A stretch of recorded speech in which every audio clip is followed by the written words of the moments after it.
Hey guys, Boris Schlossberg from BKT.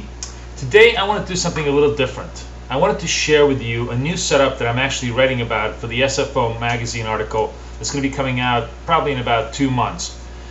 The setup I find very interesting, very effective, but as usual it is still a work in progress, so I really welcome any suggestions or ideas you guys may have in improving it.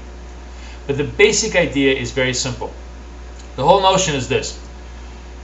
When the market is super greedy and the fundamental news comes in as a surprise to the negative side, you have a very high probability sell. And similarly, when the market is super fearful and you have a fundamental surprise that comes in that's very positive, you have a really good high probability buy. For this particular setup, I always use 1 hour charts, and the classic example that I start out with was the example in the Eurodollar we had when Jean-Claude Trichet came out and basically said, I have no bias. This was a very negative euro comment. He made it right around here, right over here. Now, as you can see on the RSI, what I basically use for this setup is simply nothing more than RSI.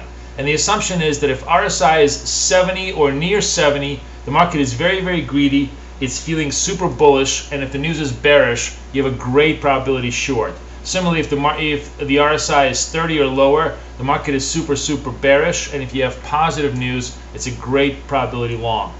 So in this particular case, obviously, even taking a short over here and using the swing high, that is the most prior high as your stop, gave you plenty of room for downward traction to make some money.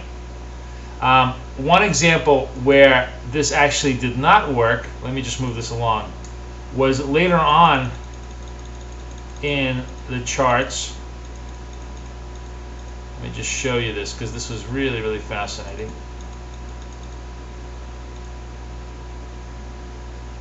Here it is. I love this setup because this actually fails and then works again. This was a night when we had the zoo survey. The market very greedy. We're above 70 on the RSI. Zoo survey comes out, and I actually shorted this with a swing high over here, right over here. And the market was so ultra bullish at that point that it was discounting any fundamental news. It spiked up, right? Spiked up over here, and actually 2 hours later, if you had come in again and made a short again, of course it would have been a great short because the negative news on the euro, the pure sort of wipeout on the move higher, and actually the really most important thing, at that point, oil dropping like 10 points, which was an uber bearish view for the euro, would have been a great short. So if you had come in, this is where oil begins to drop, like right around here on the sharp move.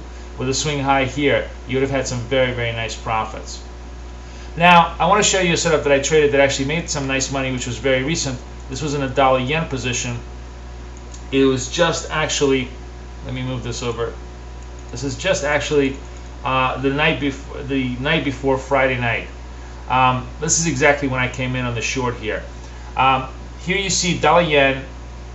Market is super bullish. The stocks have been rallying all day long, and then Merrill Lynch comes out with very negative earnings at around 4:15 in the afternoon.